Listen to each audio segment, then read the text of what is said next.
ఒక బృందాన్ని ఇచ్చారు. ఇప్పుడు బిగినర్స్ కింద టీచర్స్ కానీ, జూనియర్స్ కింద టీచర్స్ కానీ, ప్రైమరీ టీచర్స్ కానీ, సీనియర్స్ టీచర్స్ కానీ మీరు కనెక్ట్ అవ్వండి. మీలో ముందే ఒక ఆలోచనకి రండి, ఇలా చేద్దాం, ఇలాంటి పద్ధతిని ఫాలో అవుదాం అని ఒక ఆలోచనకి రండి. ప్రసంగిలో అంటాడు కదా, 4వ అధ్యాయం 9వ వచనం 10వ వచనంలో ఏమంటాడో చూడండి. తెలిసిన మాటలే చెప్తున్నాను నేను.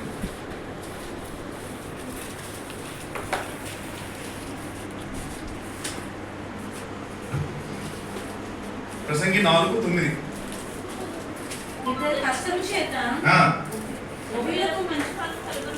ఇద్దరి కష్టం చేత ఉభయులకు మంచి ఫలము కలుగును కనుక ఒంటిగాడై ఉండుట కంటే ఇద్దరు కూడి ఉండుట మేలు అని అంటున్నాడు. అంటే ఏంటంటున్నాడు అక్కడ? ఇద్దరనే కాదు, ఒక బృందం ఉంటే, ఒక టీం ఉంటే మీకు ఈజీగా పని అవుతుంది అనమాట. ఒక టీం అంటూ ఉందంటే ఈజీగా పని అవుతుంది. ఒక్కళ్ళే మీరు చేసుకోవాలనుకుంటే కష్టపడతారు. కాబట్టి ఆలోచించండి, మీ బృందంతో మీరు కలవండి. ఫోన్లో మాట్లాడతారో, వాట్సాప్ చేస్తారో, లేకపోతే ఏం చేస్తారో మీరు కలుస్తారో ఇష్టం. అది మీ బృందంతో మీరు కలవండి. Connect with your people. కలిసి ఆలోచించండి, ఎలా చేద్దాం అని ఆలోచించండి. సో అది 3వ విషయం. 4వది ఏంటంటే ప్రణాళికలు ఇస్తాం. ఆ రోజు ఏదో ఒకట్లే నేను ప్రిపేర్ అయిపోతాను ప్రస్తుతానికి అని చదివేస్తారు. చదివేసిన తర్వాత తెలిసిందే కదా, ఓ దానియేలు నెబుకద్నెజర్ దగ్గర ఏం చేశాడు దానియేలు మనకు తెలిసిందే, 3 సార్లు విన్నాం కాబట్టి స్టోరీ చెప్పేస్తా అని అనుకున్నట్టు అనుకోవచ్చు. సుమి ప్లాన్ చేసుకోండి ఎలా చెప్పాలి అన్నట్టు. మీకు యాక్చువల్లీ మీ టెక్స్ట్ బుక్స్లో, మీ వర్క్ బుక్స్లో మీకు కొన్ని పద్ధతులు ఇస్తారు. ఇలా చేయొచ్చు, మీరు ఇక్కడ గీసి చూపించవచ్చు, ఈ మ్యాప్ మీద మీరు పెట్టి చూపించవచ్చు, లేకపోతే పలానా బొమ్మ తయారు చేయొచ్చు, వాళ్ళకి దీన్ని తయారు చేసి వాళ్ళకి చూపించండి. ఇలాంటి కొన్ని సలహాలు ఇస్తారనమాట. అలాంటి సలహాలు ఒకవేళ మీరు చేయగలిగితే మంచిది అనమాట. ప్లాన్ చేసుకోండి, ఇలా చెప్తాను నేను అని. 1-2 సార్లు మీరు ట్రైన్ కూడా చేసుకోండి. మిమ్మల్ని మీరు అలా చెప్తున్నట్టు ఊహించుకోవచ్చు కొన్ని సార్లు ముఖ్యంగా. కాబట్టి ప్లాన్ చేసుకోండి, ఇలాంటి సిస్టమేటిక్ వేలో నేను చెప్తాను అని మనం ప్లాన్ చేసుకుంటే దేవుడు అప్పుడు మనల్ని మొత్తం డైరెక్ట్ చేస్తాడు అనమాట. ఒక పాయింట్ కూడా మిస్ అవ్వకుండా ఏం చేయాలి అనేటువంటిది మొత్తం. అంతేకాని సడన్ గా వెళ్ళిపోయిన వాక్యం తీసేసి దాని గురించి నాకు తెలుసు కాబట్టి చెప్పేస్తారని అనుకోదు అది. కాబట్టి ప్లాన్ చేసుకుని ఆలోచించుకోవాలి. ప్లాన్ అన్నటువంటిది కొన్నిసార్లు మనం అనుకోవచ్చు, దేవుని పరిశుద్ధాత్మను ఆటంకపరుస్తూ ఉంటాం మనం ప్లాన్ వేసుకుంటే అన్నట్టు అని భావిస్తూ ఉంటాం కొన్నిసార్లు. వాక్యంలోనే చాలాసార్లు ప్లాన్ యొక్క ఇంపార్టెన్స్ దేవుడే చెప్పాడు. ఉదాహరణ కింద మనం చదివిన సామెతలే మీరు చూసుకుంటే 21వ అధ్యాయం 5వ వచనం చూడండి.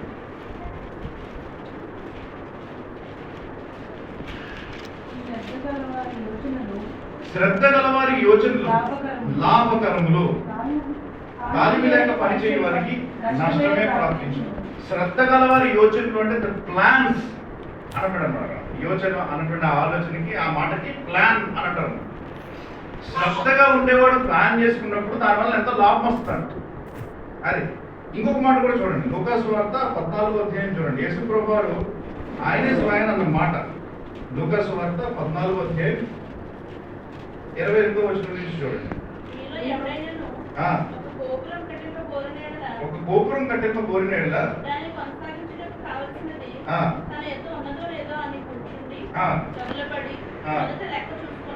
మొదట లెక్క చుంచుకొనడా,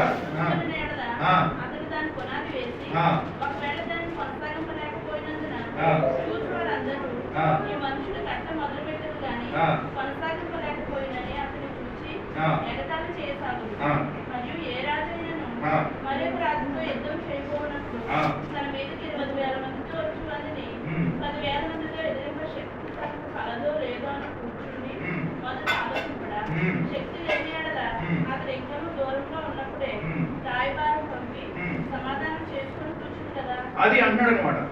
ప్లాన్ గురించి యేసుప్రభువు చెప్తున్నారు అనమాట. అక్కడ మీలో ఎవరైనా సరే ఒక బిల్డింగ్ కట్టించాలనుకుంటున్నారు అనుకోండి, ముందే ప్లాన్ వేసుకుంటారు కదా, బడ్జెట్ వేసుకుంటారు కదా. నా చేతిలో ఎంత ఉంది కాబట్టి దీనికి తగ్గట్టు ఇలా కడతాను. అబ్బాయి టైల్స్ వేసే బడ్జెట్ లేదు, నేను టైల్ వేయను. అవి మంచి మంచి పెయింట్లు వేసే బడ్జెట్ లేదు నా దగ్గర కాబట్టి మామూలు తెలసంగా వేసేస్తాను. లేదు ఇలాంటి మంచి ఏంటిది వుడ్ వర్క్ అది చేయించుకునే ఆస్కారం లేదు, మంచి మంచి అన్ని తీసుకొచ్చి కాబట్టి చీప్గా చేసేసుకుంటాం. ప్లాన్ వేసుకుంటాం కదా మనం.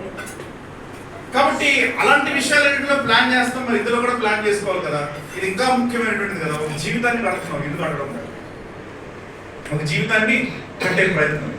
కాబట్టి ఆలోచించండి, ప్లాన్ చేయండి, ఎలా మాట్లాడతారు, ఏం చేస్తారు, ఈ 3 రోజులు వాళ్ళు ఎలా ఆకర్షిస్తారు, ఎలాగ వాళ్ళ చేత వర్క్ బుక్స్ చేయిస్తారు, ఏం చేస్తారు, ఎలాగ సరదాగా ఉంచుతారు వాళ్ళని. మీకు తెలుసు వాతావరణం ఎలా ఉంటుందో. ఎండలు ఉంటాయి, మొదటి రోజు చాలా ఉత్సాహంతో వెళ్తాం, మధ్యాహ్నం కల్లా నీరు గారిపోతారు అందరికీ తెలిసేది, అందరూ అనుభవించిన వాళ్ళే. ఎవరో ఇక్కడ కొత్తగా లేరు, అయితే స్టూడెంట్స్ కింద లేకపోతే టీచర్స్ కింద అందరూ ఈ వేడిని అనుభవించారు, ఈ బాధను అనుభవించారు. ఓకే, కాబట్టి ఏం చేస్తాం, దాన్ని కౌంటర్ చేయడానికి ఏం చేస్తాం, మనల్ని మనం ఉత్సాహంతో ఉంచుకోవడానికి మనం ఏం చేస్తాం, మనం నీరసించుకోకుండా బోరు కొట్టించేయకుండా మనం ఏం చేస్తాం, ఆలోచించండి, ప్లాన్ చేసుకోండి, ఇతరులతో కలిసి మాట్లాడండి. మిగతా టీచర్స్ ఏం చేస్తున్నారో ఆలోచనలు ట్రేడ్ చేసుకోండి. నువ్వేం చేస్తున్నావు, ఓ ఇలా చేస్తున్నావా, ఓ నాకు ఈ ఆలోచన వచ్చింది, కలిసి చేస్తే ఎంత బాగుంటుందో అప్పుడు. సో కలిసి ఇలాగ మనం పని చేయడం కోసమని ప్రయత్నం చేద్దాం. ఆఖరిగా ఇదంతా చేసిన తర్వాత